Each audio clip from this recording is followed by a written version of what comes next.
Hi there and welcome. This is Derek Feldman, and I'm excited to join you today over the next 45 minutes as we're going to have an incredible conversation with a colleague and friend here now, John Hayden.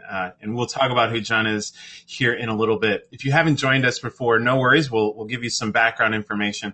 This is our interview session. We do 2 webinars a month. In this session, we'll be doing an interview with John Hayden, who is one of the foremost leaders when it comes to cause engagement with social media. We'll be having this interview over the course of the next 45 minutes. If you have any questions throughout the session, please make sure and put those into that go-to webinar control panel that you have on your desktop as you're viewing this. Also, we'll do a recording of this, and so you can access this in our Achieve Access area within about a couple weeks too as well. Now, as with all of our interview sessions, we do not actually have a PowerPoint presentation to share with you. And this is one of those where you're going to listen, but we will bring you through some different topics. And John will make sure we get through some really important do's, don'ts, some really great pieces for you as somebody listening here to take away back to your organization. So you want to make sure and get to that audio recording later on as well. If you are needing any CFRE credits or any certification, please feel free to follow up with the email that you received post this session together. So without further ado, let's get going because I'm excited that we're having John here. Now, if you don't know John, let me give you a little bit of background. He's a humble guy, so I'll make sure and talk a little bit about what he's doing. He's the author of Facebook Marketing for Dummies, the founder of Inbound Zombie, which is a pretty cool consultancy, doing a lot of interesting things when it comes to engaging and increasing and amplifying engagement with our constituents within social networks for nonprofits. He's the founder of the Social Media Fundraising Club. He's a partner at Social Bright, which you should receive some of their information for sure. It is incredible. He's an instructor at Charity How To. He's an instructor at Marketing Profs University. Geez, John, you're everywhere. You're doing everything. But he's an incredible guy, and I'm so excited that he's with us. John, thanks for being here. Derek, thank you so much. You can hear me okay? I can hear you. Thank you. I'm not too loud or anything, right? No worries. We'll take care of that on our end just to make sure. But, well, John, so I've had a chance to get to know you through blogging and through writing and some of our conversations. But, how did you get to where you are today? What was sort of your path? So me personally, yeah, right? Of course, yeah. That's the question. Okay. Yeah, so my background, I actually went to Berklee School of Music a long time ago. Interesting. And yeah, so I'm a musician. I'm an artist at the core, I feel, and being creative, I think, is important in this kind of work. So anyhow, after school, I found a career working in sales, and then eventually marketing and sales and product development at different companies. And I worked in for a traditional media company. A friend and I basically started this company where we were reselling Inc. and Business Week ad space. We're basically reselling ad space. And then I moved into the software world in early 2000s. And that was a huge shift for me because I started learning about, the web and all this fun stuff. And actually I knew about the internet before 2000. And in fact, I made my own website for a band in 1999. Okay. So I was working, various different software companies and really getting a great experience in how to basically sell stuff. Okay. I mean, that's what they do. That's their business, right? So, and then an interesting, and this is where it gets to be a little bit more personal, not icky personal, but just more personal. So then in 2007, what happens? The economy starts tanking, as you know, and I saw friends getting laid off around me. And so what I decided to do is I said, you know what? A couple of years before that, actually it was about 2006, 2007. So I started working with nonprofits on the side. I've been doing that for a long time, just volunteering, right? And I found pretty quickly in 2007 when I started launching my business on the side, basically working at night then I went to my day job. And so I found that I was able to fit a pretty common need, which is, hey, we are trying to get more people interested in us, right? We're trying to sell, essentially, we're trying to sell something, right? Can you help us? Yes. Here's how you do it, right? Here's how you can sell your thing, whatever you're selling. So I was able to do that, and it was so satisfying because now, for the first time in my life, I'm actually working with organizations that I really respect. And I always admired people that work for nonprofits. I said, geez, they are changing the world. Here I am. I'm just selling some vaporware. You know what I mean? So then, and back in 2003, my son was born. So you have kids, right? I do. I have two. Yeah. Yeah. So when you have kids, your whole perspective on the universe changes, and you start to take, at least for me, I felt like I have to take more ownership in the future of the world. I have to be some sort of leader and lead some kind of impact, Mm-hmm. So I knew intuitively that I have to work on basically work with nonprofits more, and really kind of do what I do really well, but do it for good. Right. Right. And then, so I started growing that business. And then 2009, I had the business going pretty well, but I was also still working. It was insane. And then eventually I got laid off, like a lot of other people. And, and at that point, that was early 2009. And it felt like this. It felt like, because I've never owned my own business before. It's always been a dream of mine. But it felt like somebody pushed me off the top of a really tall building and said, oh, here are the wings. Good luck. And I felt like I had to learn how to fly, put the plane together, assemble it, and then learn how to fly before I hit the ground. That's what it was like. It was really, really tough for probably about a year and a half. And now, so because of my son and feeling like I want to do something better and also because of the natural ability I had working with nonprofits, those two things really made sense to me. And so that's why I eventually transitioned. So it wasn't something, and the other thing was that the work I do right now is incredibly creative. It's so incredibly satisfying. When I sold software or when I did marketing at a software company, it was, I had a specific job to do. Do this job, come up with an idea, that's it. Any other ideas we don't want to hear about. That's basically the for-profit world. It's like you do your job in your little, position that you're doing, and that's it. But with now, I feel like I can do anything. I can literally do anything I want. Obviously, it's got to make sense for the business. But, I can do whatever I want. If I want to change something really quickly, I could do that. The work that I do with organizations is incredibly satisfying and extremely creative. So, anyhow, that's a long, answer to that story. So that's how I got where I am at right now. Well, good. So John, you're working with a lot of different organizations, helping them with their social media, helping them to garner and figure out a way to make conversational engagement better between entity and individual. So what have been some of the things that you've personally learned over the course of really the time that you spend working with organizations? So me personally, what I've learned is that a lot of the problems with social media actually isn't really about the internet at all. It will be really about an organization's culture, not necessarily the internet. So as an example, and this is a very popular example, it's been blogged about before, but Susan G. Komen last year, when they did that whole Planned Parenthood thing, right. That was a major disaster, and they desperately tried to recover on YouTube with the YouTube video from the executive director, the founder, and it was clear that she wasn't really sincere. She was like shaming people, like, how dare you criticize our organization? It just did not come across that well. And so on the surface, they demonstrated, we are quote unquote savvy, and I'm using air quotes. We're using social media and we're trying to be more transparent. Look, we have a YouTube video. Look, we have a Facebook page. Look, we're on Twitter. But there was no discussion. There was no real two-way discussion with them, and it just demonstrated how the culture kind of reflected through all of these channels, and they couldn't even help it. They couldn't help it. No organization could help it, and I think that's been the most fascinating thing to learn, is to see how no matter what an organization does in social media, if they have a culture that isn't aligned with what they really were, with where they really see themselves going, then social media is not going to help them. It's got to be the culture. The culture's got to change first. Employees have to be valued.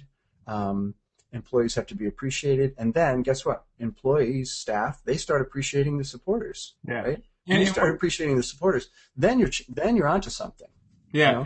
You know? And wouldn't you even say, John, it's almost, I think it even goes further to say the organization values feedback from its external audiences to a certain extent too, because Yes. of because I know I've been in positions before where I am today where the entity in itself really didn't, although they said they like feedback, you really don't like feedback.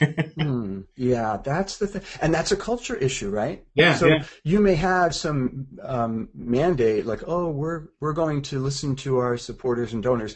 But if the executive director doesn't want to listen to any of the employees, what they have to say about policies internally, then it's not going to work.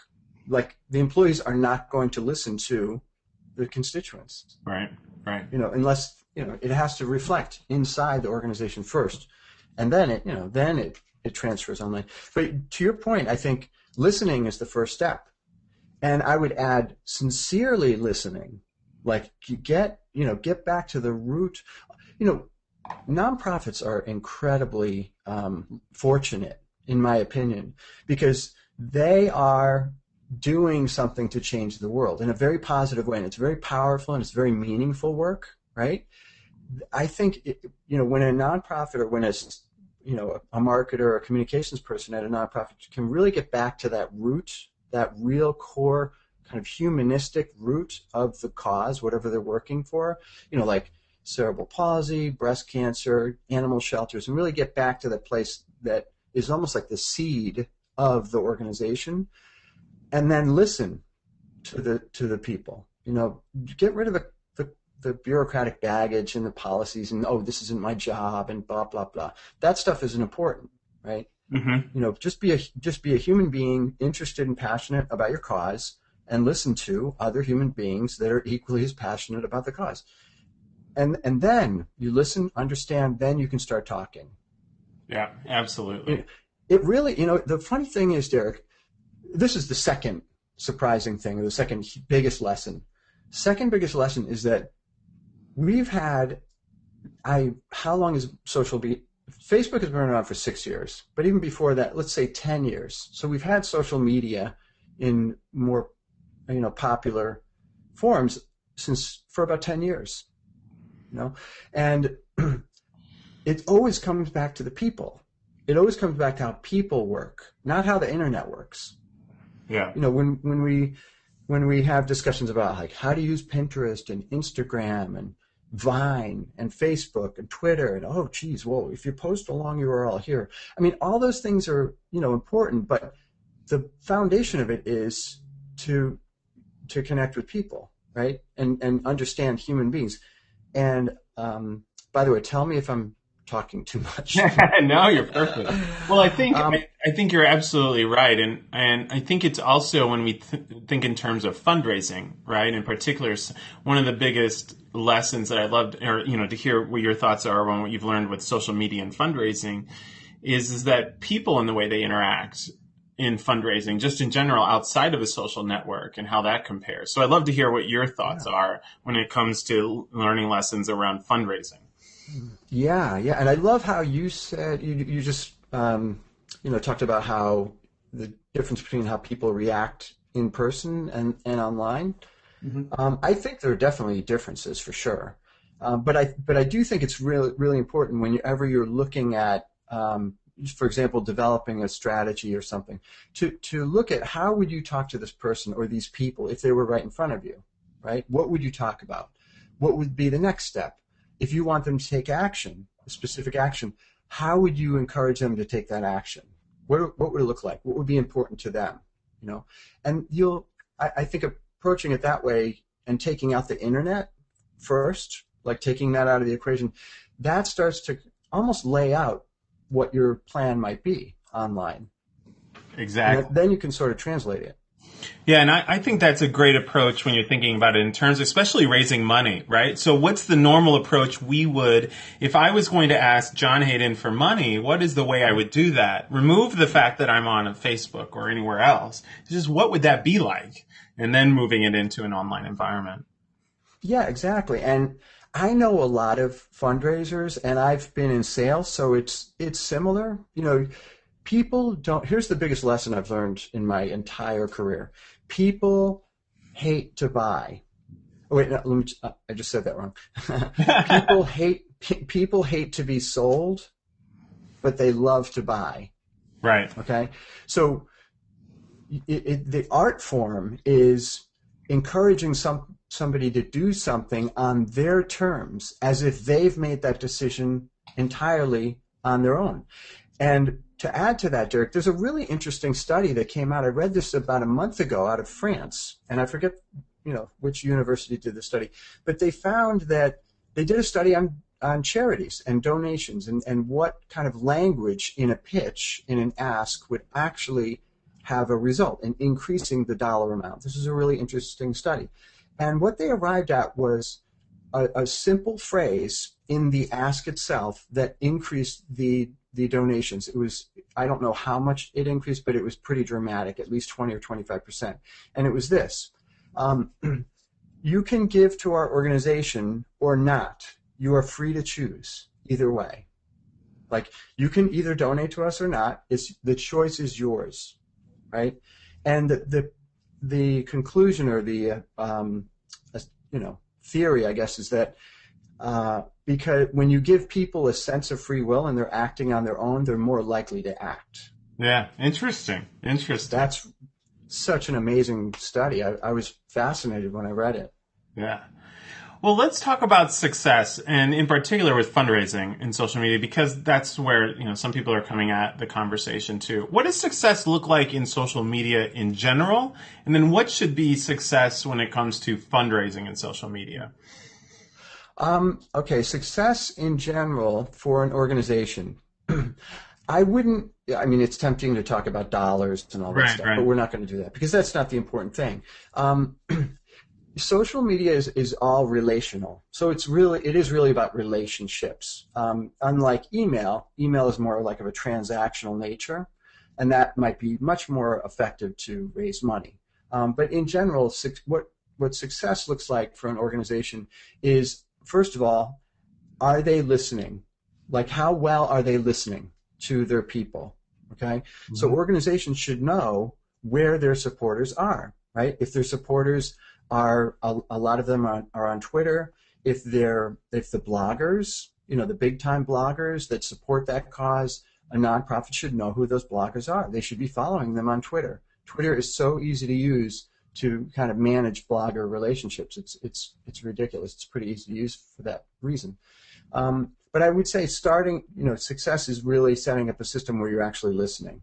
Okay. Mm-hmm. And second thing is, success is, okay, we're listening and we're responding with what I might call mini campaigns. Because you want to always learn about your audience, and the best approach with social media, because it is so flexible and mushy, I guess. I mean, it's because it is about relationships, right? It really does come down to that. So the way to really learn about your audience over time and really learn what works is to try things, to take risks.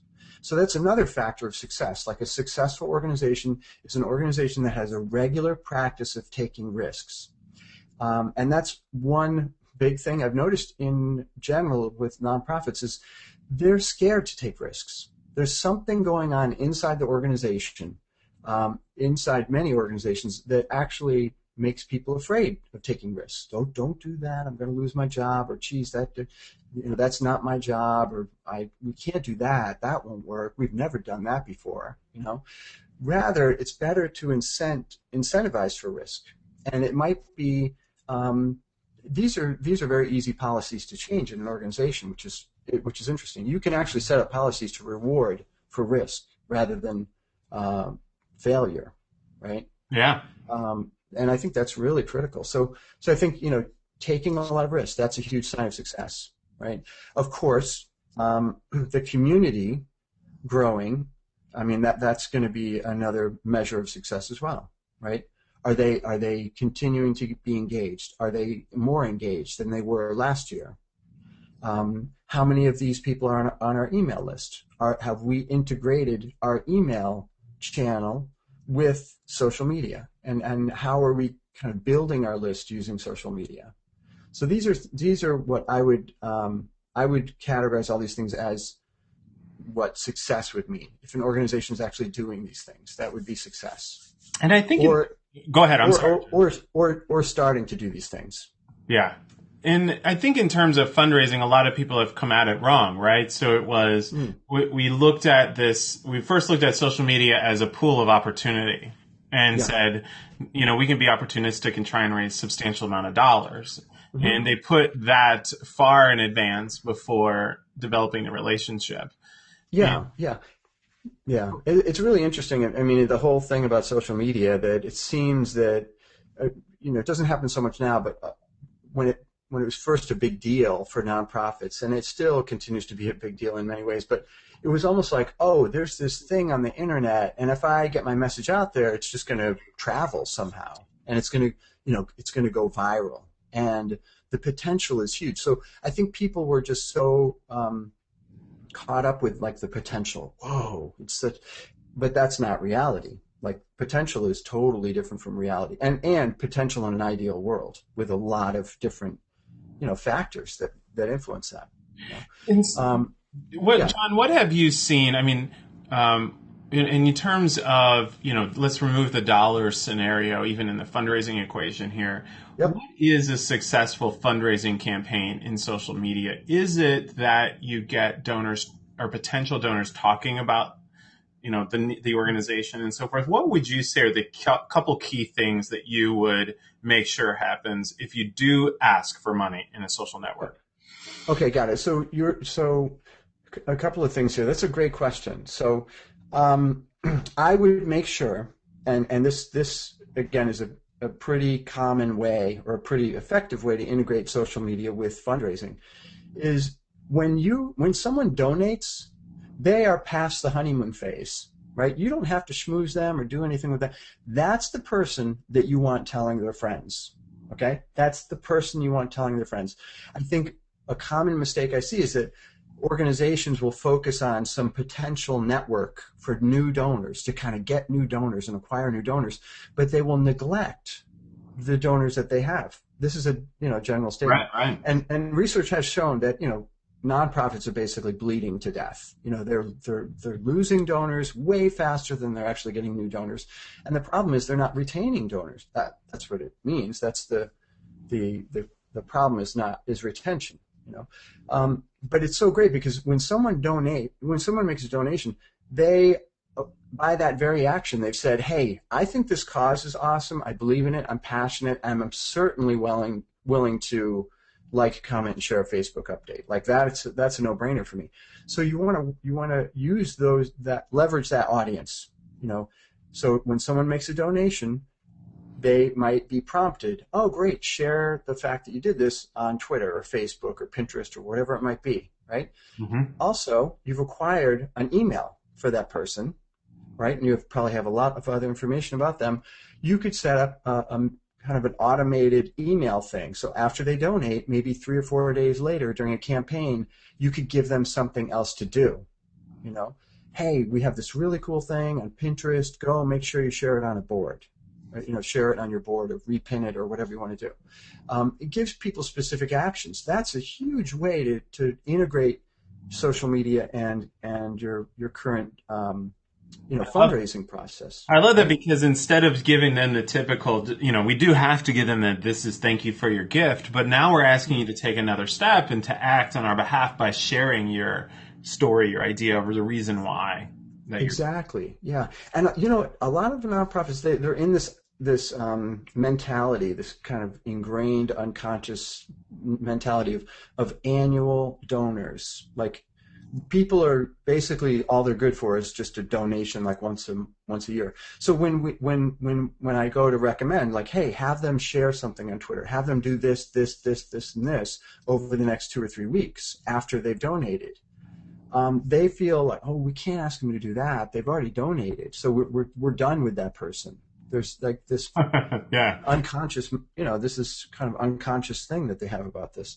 But when a person makes a donation, that donation is just a simple gesture within a huge catalog, of gestures that they have to fight for the cause. They sign petitions, go to events, tell their friends, read articles about it, retweet, they do all this stuff. Donating money is just one little thing that they do that's an expression of that commitment. Yeah. And I think it's good. That's why it is a relationship that you have. It's not just transactional, like the money. That's the end point. The end point is the money. No, the end point is a good relationship. That's the end point.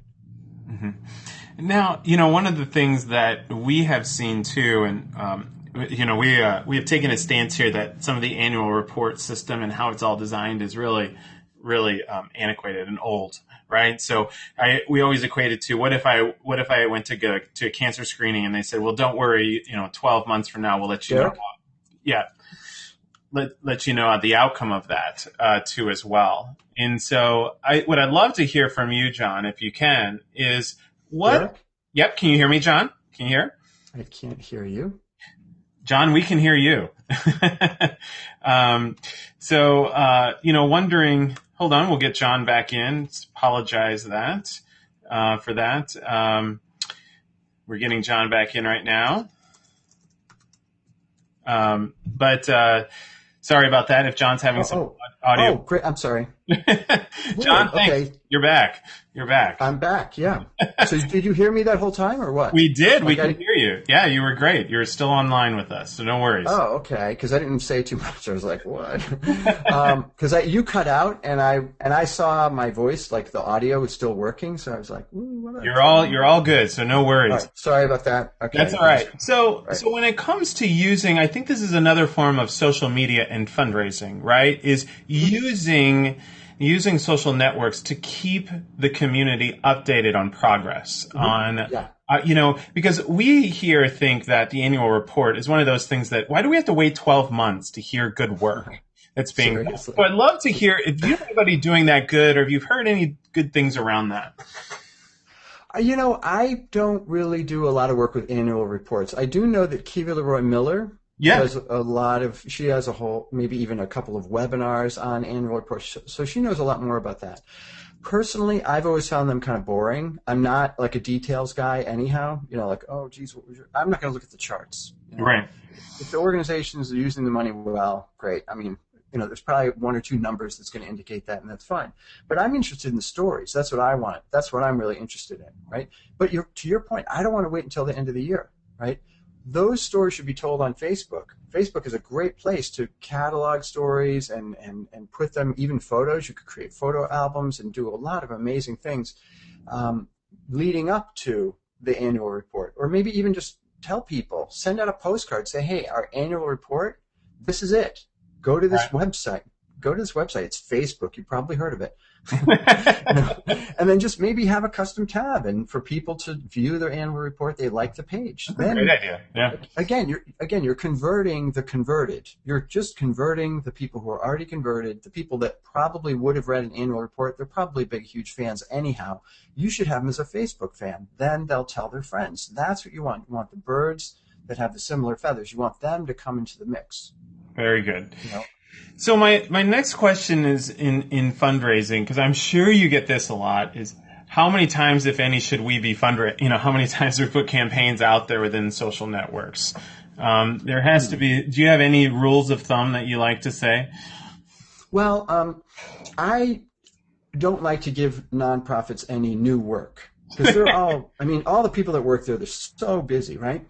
So I say, look, if you're just starting out with social media and you're doing some sort of fundraising stuff anyhow, let's just stick with the events that you're doing now, okay? So, for example, an organization I worked with out in Iowa, they have an annual Christmas tree party. It's at the end of the year, and they work with developmentally disabled adults, or developmentally delayed, whatever the correct term is. And they have this huge festival that they've been having for the past 20 years. for 20 years, right? Mm-hmm. And it's very successful. And they said, but we want to start coming into the 21st century. And I said, yeah, that's a good idea. Let's wrap social media into what you're already doing. So tell me what works and what doesn't with that event. Great. Well, let's use Facebook or Twitter or this, that in this way. And really kind of working with the organization to help them get on their own 2 feet.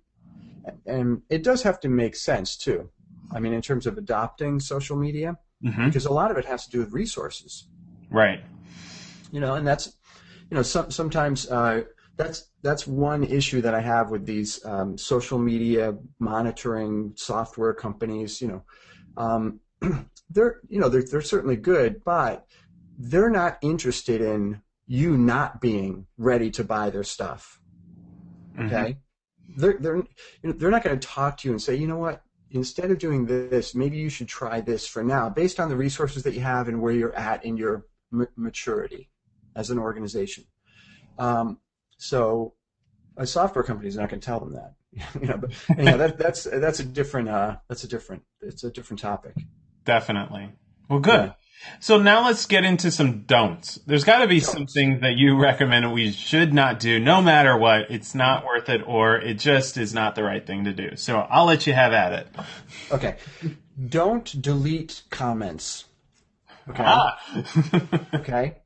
Unless you have a comment policy, which I would recommend for all nonprofits.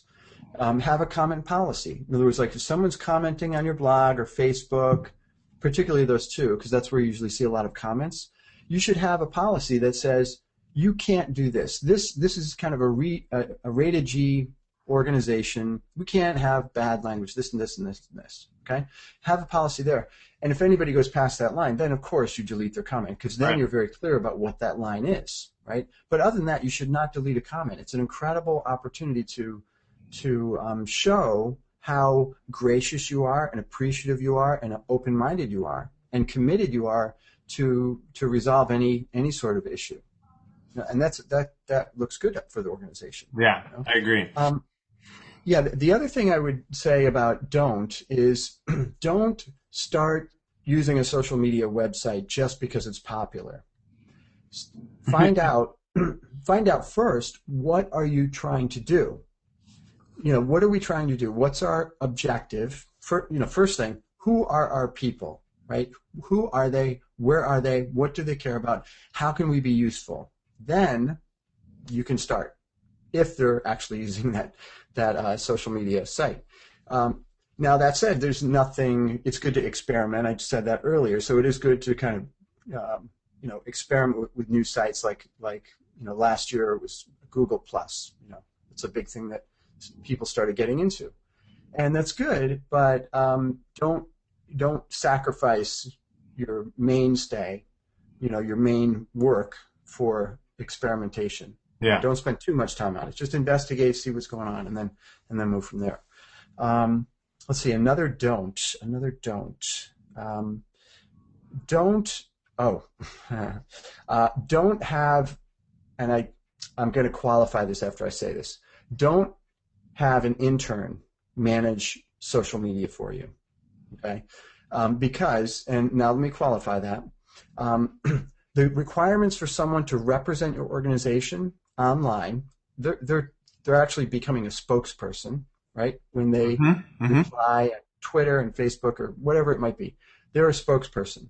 So they have to have a couple of qualities that you can't teach. One of those qualities is they have to be passionate about the cause. They have to know that cause, and it has to be personal to some degree so that they'll be able to engage with the community in a meaningful way, right? That's the first thing.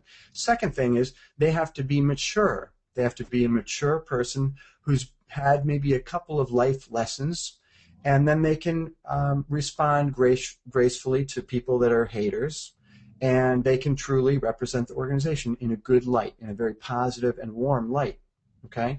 The third thing is that they should know how to use the internet, but that thing, yeah, you could teach that. You could teach that. The first two things. And I say the thing about interns because I've seen it too many times. We have an intern, and, sir, are there good interns out there? Yes, there are good interns out there.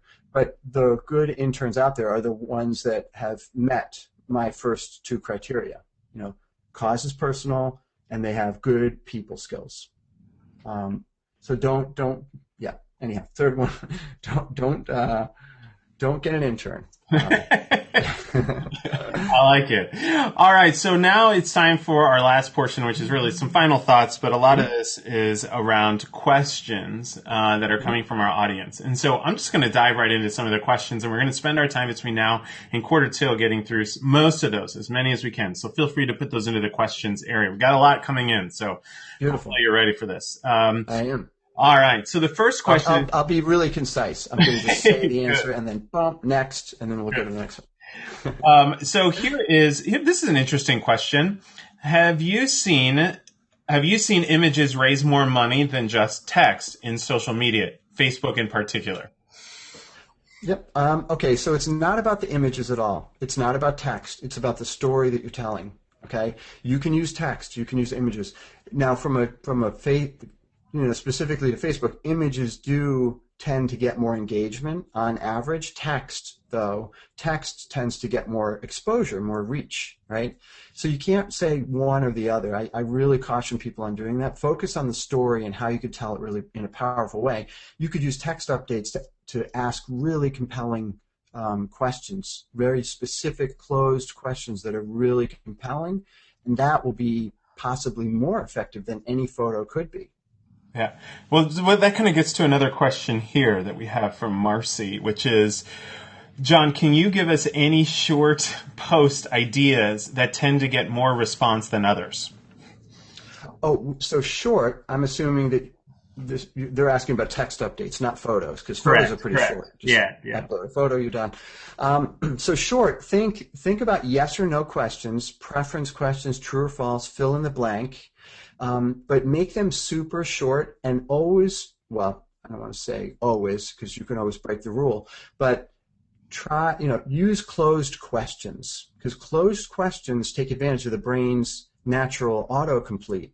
Okay. If I ask Derek, Derek, what do you like, chocolate or vanilla ice cream? You already have an answer. Right. You don't have to think about it. So then it's much easier for people to respond to closed questions, and there's tons of research to support this. So very short, concise, highly relevant, highly specific closed questions. That will be a way to get more people commenting. Yeah. This is a question that you can answer, which is around groups, Facebook groups. When should we start one, or should we not? Okay, so groups, here's where you want to start a Facebook group.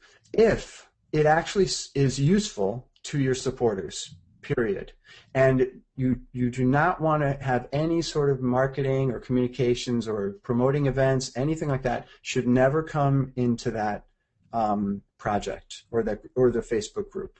Okay, generally Facebook groups are run by people, not an organization kind of pushing stuff down to people. Right. But it's truly people. So, an example I could think of is cerebral palsy. A lot of parents struggle with their, kids and resources and questions and research and, products that they can use for their kids and a whole bunch of things. That organization would be super smart to say, we're going to create this private group for parents to connect with each other and get resources and share stuff. And we'll be there to moderate and to help out a little bit. We're not going to promote any of our events or anything like that because you guys already know how to find out about that stuff. But we want to create a safe place for you guys to easily connect with each other and share resources. That's a correct use of a Facebook group.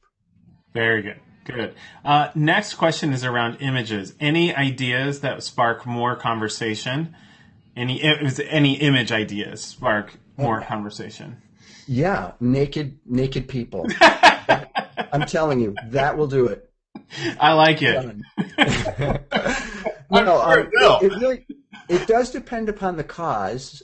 Depends upon the cause area what the image would be, obviously. But it's always good to tell a story, and some very tactical ways to tell stories with pictures. If you're taking photographs of people, or let's say it's an animal shelter. Rather than taking pictures of just the dog, take a picture of the person and the dog doing something. So pictures of people or pictures of animals or whatever should always have action in it, or people doing something, not just standing next to each other looking at the camera, because that is not a story. Right. That's a pose. It's not a story. So focus really on stories, and all you need to do to find out is go to Reddit, okay? reddit.com, Reddit, okay? Now there's a lot of not safe for work stuff there, so be careful. But type in your cause, search images, type in your cause area, couple words about your cause area, and look for top images that come up and hot images. There are different categories. You can quickly see what people are interested in, or they even have an area called controversial. So what are controversial images about your cause? You can find that all at Reddit. Reddit is what they call the front page of the internet, and it really is. It's got beautiful parts, really ugly parts. But yeah. It is, for sure. Another question here is, this is probably around more fundraising campaigns and timing. And so this question is, when we had a fundraising campaign, we put a message out there to help support us. We got 0 response. We were contemplating whether or not we should put that post up again. Would that turn off our community? We debated. We ultimately did not, but would love John's ideas. So that's great. So when you're doing a fundraising event, fundraising campaign, okay, you have to remember that people online, especially on Facebook, well, let me say people on social media and Facebook and Twitter, they are not going to donate money through those channels. They just won't do it. And the research shows this. Twitter and Facebook, they convert at about 7%. So 100 people click on a link to donate, a link to donate, 7 people finish the transaction, right? So email is completely different, right? So email, people tend to do that. So the best approach is to engage people in conversations on Facebook and Twitter that are very useful to them and really engaging and useful. And it's about the cause, not your nonprofit, but about the cause. And you can engage folks in discussions where you're acquiring the email in the process of that discussion. And there's a great resource that I recommend for people who are interested in learning more. It's called Action Sprout. Basically, and it's specific to Facebook. Basically what it does is it gives Facebook users more actions or verbs they can take advantage of. Instead of just like, comment, and share, someone can pledge or stand up against or vote or fight for, different verbs. And when someone, takes that action on that campaign, their email is acquired. And then through email, following up with that person, hey, thanks for pledging your support or standing up against this thing, you can donate. Yeah, absolutely. Soft little ask, The other thing about acquiring donors, just really quickly, Derek, especially online fundraising, I think the focus is too much on the dollar amount. What I encourage organizations to think about is do online fundraising, but keep the bar really low, maybe even just $2 to make a donation or $1. Because what you're doing, the value isn't so much in the money that you're collecting online, but it's in the list that you're building. These are new people that are willing to pull out their credit card. These are people we can definitely work with, okay? And then work with those people to nurture those relationships by email and other channels so that they're eventually giving more money, obviously. Yeah, absolutely. John, thank you. Thank you so You're much. welcome. You've got a heck of a day today. So I know that I appreciate you squeezing us in and making sure we can have this. And, all of our audience here, I know will appreciate it too. We've got some great comments. For anybody here that has missed any parts of this, don't worry. We'll have the recording. We'll put that up in the Achieve Access. We look forward to our next session together in the next couple weeks. But John, thank you. Please keep us updated because I believe you might be working on a project of a new book and things. So you'll have to let us know when that all comes out. I definitely will. I'll send you a quick email with an update. And people can follow me on Twitter and all that stuff. And I'll certainly let people know there too. Great. John, thank you. And thank you everybody else for joining us. We wish you the best of luck. Take care.